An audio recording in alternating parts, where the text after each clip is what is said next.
Forgotten Frontlines, the dead man who fooled Hitler, Operation Mincemeat. The body that washed up with a war plan. Picture April 1943. You're not in a battlefield. You're on a coastline in southern Spain. Cold air, salt in the air, the kind of gray morning where the sea looks almost dull. Fishermen cast their nets, pull in whatever the water gives them, and move on with the day like it's any other. Then something unusual happens. A body turns up, washed in from the ocean, not carefully placed, not delivered, just there. A human being, gone quiet, carried by tides and time. But there's something else. Chained to one wrist is a briefcase. And when the briefcase is opened, when Spanish authorities finally get their hands on it, inside are documents that look like top-secret Allied plans. The kind of paperwork that can change where armies move, which ports get guarded, and which roads become kill zones. The paper suggests that the next big Allied invasion won't be where everyone expects. They suggest something else, something far enough away from Sicily that German attention and German reinforcements should move to. Now take a breath and let that sink in. The most dangerous intelligence in Europe at that moment comes not from a trained spy, not from a captured codebook, and not from a dramatic firefight, but from a dead man who never asked to be part of the war. Because here's the twist. The man is not a soldier. He's not a secret agent. He's not even someone who served in any army. He is a corpse that was prepared, a carefully staged decoy identity built around a briefcase, a suit of clothes, and a story the enemy could not resist believing. And Adolf Hitler, yes, Hitler himself, reviews the intelligence derived from those papers. Within hours, German military leaders shift divisions, tanks, and an experienced field marshal toward what the documents claim will be the real invasion. All because a fake story was delivered by the sea. Why Sicily mattered so much? To understand why the Germans took those documents seriously, you have to understand the logic of 1943. By early 1943, the Allies have already pushed through North Africa. Victory has happened, and planners are staring at the next obvious target, Italy's doorway to Europe. That doorway is Sicily. Sicily sits almost directly between North Africa and mainland Europe. It's the kind of location that turns geography into destiny. If you're the Allies, you want a stepping stone. If you're Germany, you want to defend the stepping stone. But there's a problem for the Germans, and a problem for everyone, because the attack on Sicily is so logical that it's also so predictable. If the Allies are doing what makes sense, then the enemy can prepare. And in war, preparation changes everything. The Germans and Italians know that Sicily is where the Allies will likely strike, so they reinforce it. They move troops, they plan for the invasion that everyone expects to happen. Which means that if Allied planners had relied on luck, they'd be gambling with Allied lives. They didn't want Sicily to be defended by troops who arrived early because they guessed correctly. They needed the Germans to believe something else. Not maybe, not we think. They needed the Germans to believe the kind of secret intelligence that feels undeniable. Intelligence that comes with urgency and detail. Because the Germans weren't just defending with instincts. Because the Germans weren't just defending with instincts. They were defending with analysis. Their intelligence system was trained to spot deception, and that makes the challenge huge. How do you convince a skeptical enemy intelligence service that your story is real when they have every reason to suspect it's planted? The deception problem. Make it feel like a real accident. British intelligence has experience with deception, but Operation Mincemeat has one special difficulty. The enemy already knows the Allies might try to mislead them. Every side in wartime is lying, exaggerating, withholding. So you can't just announce false information and hope it spreads. You need the enemy to think they discovered it. You need it to look like something they stumbled onto, something that fell into their hands naturally. And if the information is discovered naturally, it doesn't trigger the same level of caution as a message that looks like it was sent specifically to deceive. So British planners needed a situation that would give the Germans access to the documents without making the Germans think this was designed to fool us. They needed an accident. Something that would make German intelligence feel, oh no, we really got hold of Allied plans. And then you add one more constraint. They needed the documents to be intercepted, copied, photographed, not just glanced at. So the question becomes, where can you deliver fake papers so that enemy agents can view them, but the delivery still looks unintended? The writer who helped build the lie. The solution comes from a small unit within British naval intelligence. This wasn't an operation built only from radios and spreadsheets. It was built from psychology, from realism, from the tiny stuff people overlook until it's your life on the line. Among the team is a young intelligence officer whose peacetime career involved writing detective and thriller fiction. That detail matters more than you might think, because fiction writers understand something about lies that aren't just false, they're convincing. They know how to build a believable identity. They know how to make a story match the world around it. In other words, they know how to make the enemy say, "This feels real." That's the foundation of Operation Mincemeat. Not technology, not gadgets, a believable narrative, built like a novel, then dropped into real life. The plan: Spain, the sea, and a briefcase that falls into the enemy's hands. Here's the key idea, stripped down to its core. 1. Place a decoy body in the water near Spain. 2. Make it look like a real officer drowned, carrying real secret documents. 3. Choose a location where Spanish authorities, officially neutral in the war, would allow the documents to be copied by German intelligence contacts. 4. Let the Germans believe they intercepted Allied plans by pure accident. The target isn't just the enemy, it's also the process. British intelligence figures that if the documents arrive on the dead man courier route, washed up unexpectedly, German intelligence contacts in Spain will be notified. They can then photograph the papers before everything is officially returned to the British embassy. To the outside world, it would look like a tragic accident involving a drowned courier officer. To German intelligence, it would look like fresh, first-hand proof of what the Allies truly planned. So the deception becomes self-sustaining. The enemy wants the truth. The enemy is desperate for the next real clue. The documents provide a clue that fits their worldview. And once that happens, the Germans do what intelligence services do best. They act on it. 6. Finding the right dead man.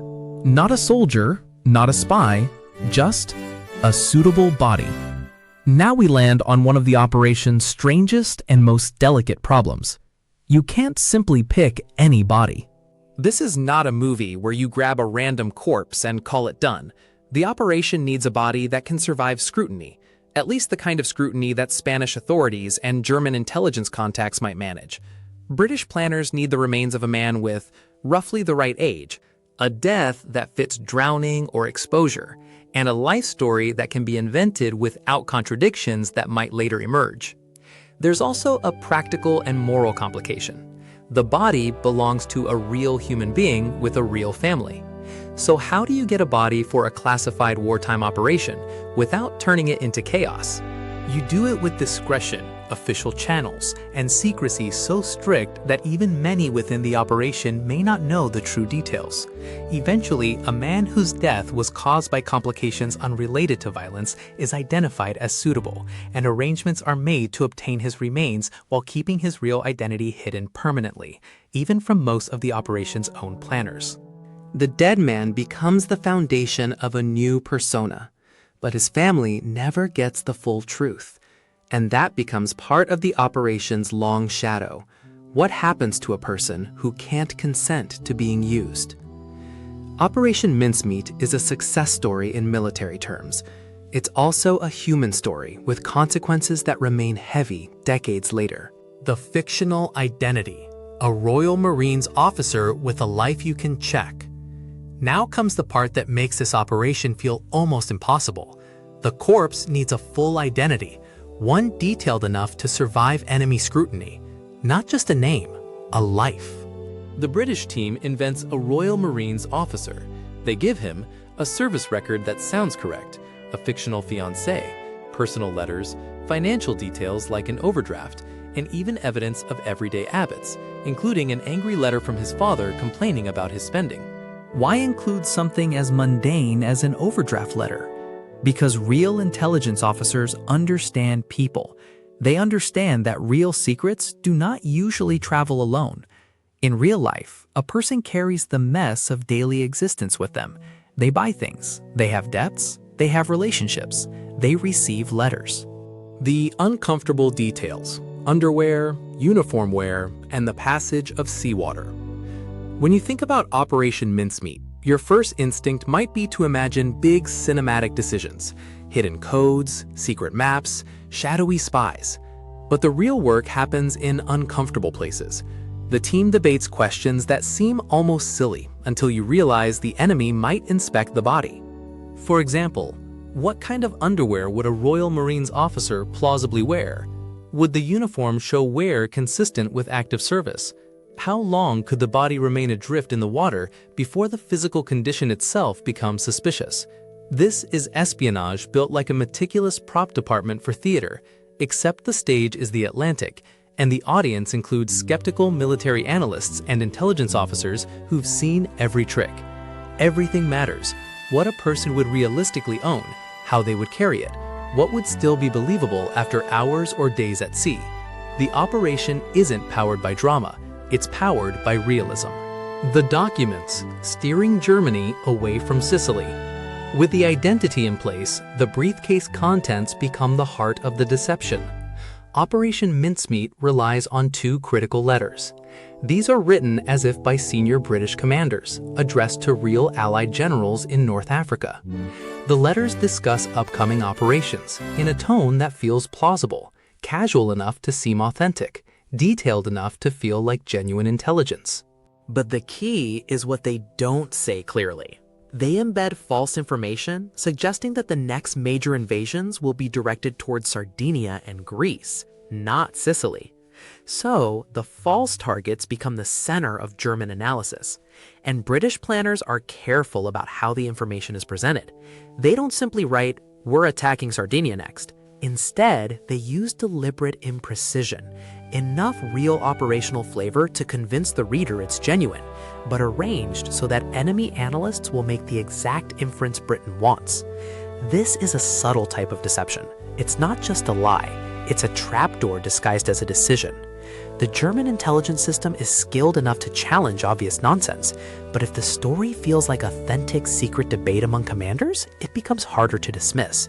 Because the Germans don't just want information, they want confirmation that they've intercepted something real, and the letters provide exactly that. The release: a submarine of southern Spain and a body sent like a courier. Now you move from planning to execution.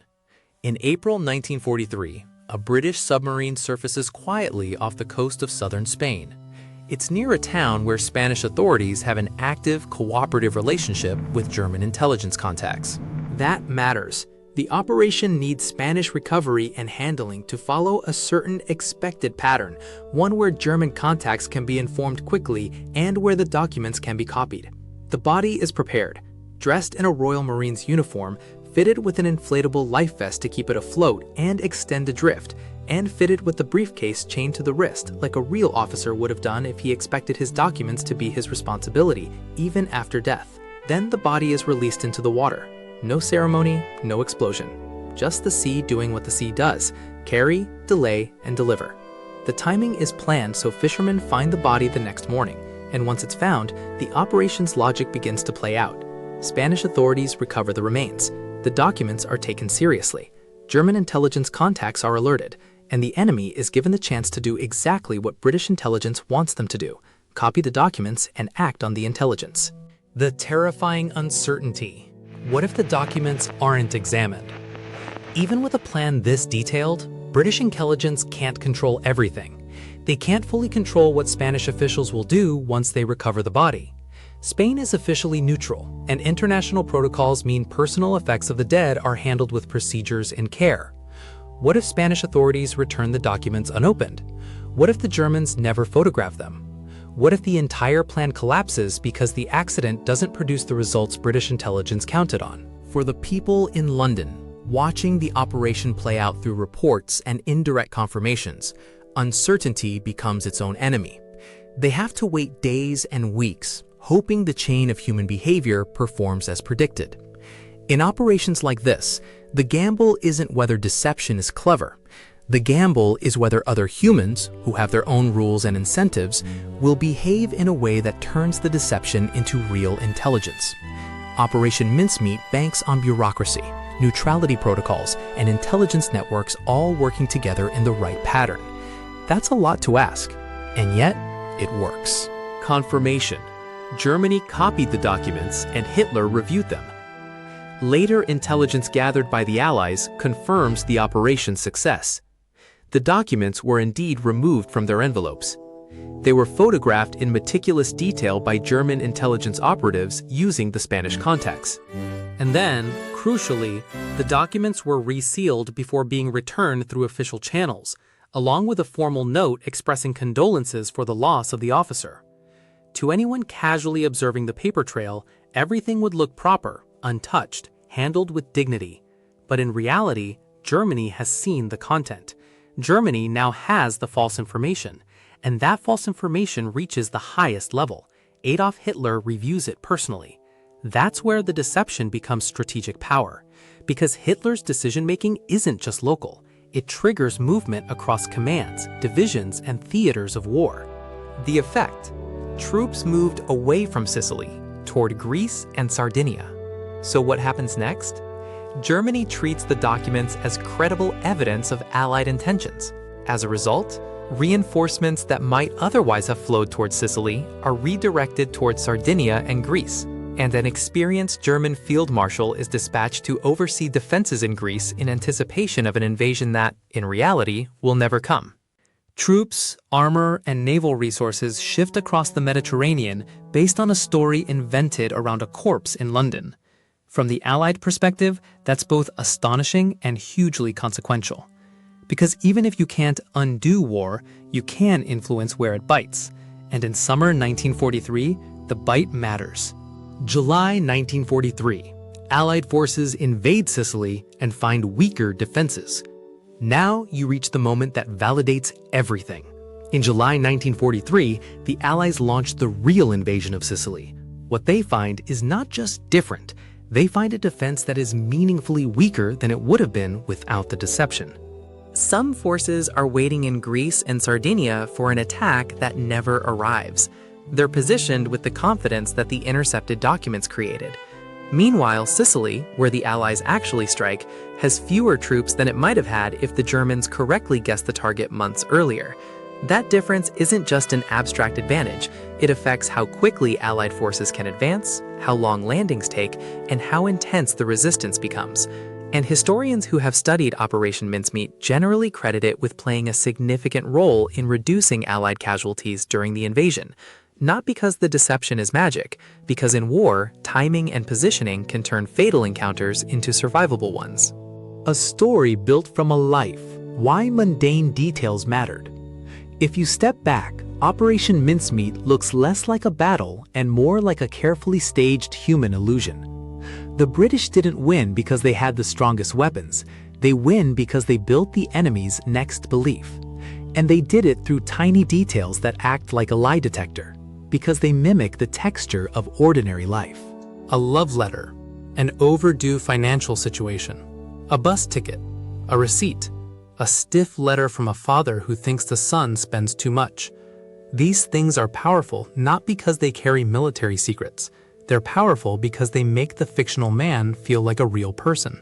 And human beings trust other human beings, especially when those human beings claim to be carrying official business.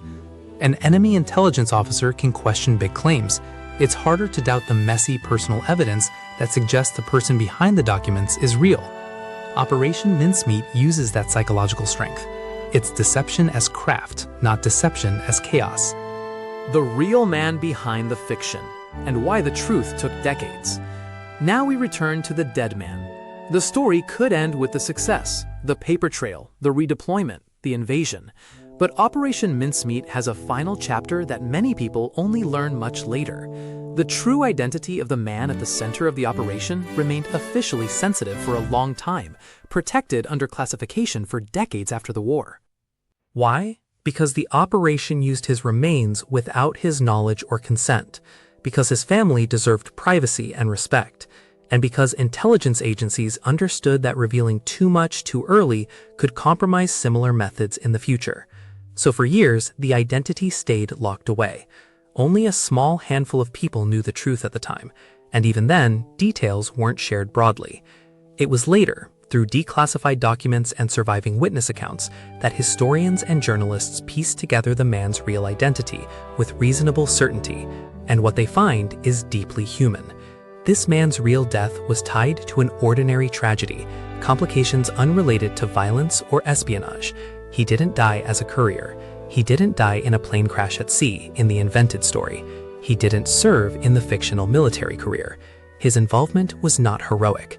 His involvement was accidental, used as material for a deception plan that would outlive him. That's a haunting part of the operation's legacy. History can celebrate outcomes while quietly carrying the weight of personal lives turned into tools. Why this deception worked when other tricks might fail? It's worth asking. If you can invent a fake officer and plant letters, why doesn't every war become a deception game? Because deception has to survive contact with the real world. Operation Mincemeat succeeded because multiple things aligned. Plausibility. The identity details were the kind someone could verify. Credibility. The letters sounded authentic and included enough operational texture to feel real. Delivery method. The information arrived as if by accident, not as a message designed to trick. Enemy behavior. German intelligence reacted in a way consistent with the lure, acting on what they believed they intercepted. Timing. The false reinforcement happened early enough to matter for the Sicily invasion window. Human systems. Spanish recovery procedures and German-Spanish intelligence contacts created a path for copying the documents. A deception plan isn't just what you write. It's what happens after the ink leaves your hand. Operation Mincemeat is a case study in controlling the downstream effects of a lie. Operation Mincemeat is a case study in controlling the downstream effects of a lie. The forgotten frontline lesson. Stories can move armies. When you zoom out, Operation Mincemeat feels like a paradox. War is about force, guns, ships, soldiers. But sometimes the turning point comes from something less visible, a story that gets believed, a narrative that redirects resources, a believable identity placed in motion by the sea. This is why Operation Mincemeat has become a classic in military deception. It's admired not for dramatic action, but for the obsessive care given to the fictional inner life of a man who never existed. Because the operation understands a simple truth. If your enemy believes you're hiding the real plan in the wrong place, you don't need to fight as hard where the real plan is. You just need to make the enemy show up where you want them to be and arrive late to where you actually strike. And with Operation Mincemeat, the Allies effectively did something almost chilling. They used a dead man as an information carrier. Not because he was loyal, not because he was trained, but because his briefcase could make the enemy believe. Closing image. A corpse, a briefcase, and a war shifted by belief. So imagine that morning again in Spain. Salt on your hands, cold water, fishermen hauling something ashore that no one wants to touch and everyone eventually has to handle. A chain around a wrist, a briefcase that shouldn't be there. And inside, papers that look like the real intentions of an enemy. From the ocean to a desk, from a desk to a camera, from a camera to a commander's brief review, then to the movement of tanks and divisions across a continent-sized battlefield. No gunfight, no shouted confession, just belief. And belief, whether it's accurate or invented, can decide how quickly men die. That's the strange power of Operation Mincemeat. It reminds you that some battles aren't won with force alone. They're won with narrative control, with psychology, with the confidence to gamble that if you make a lie detailed enough, it will travel farther than the truth ever could.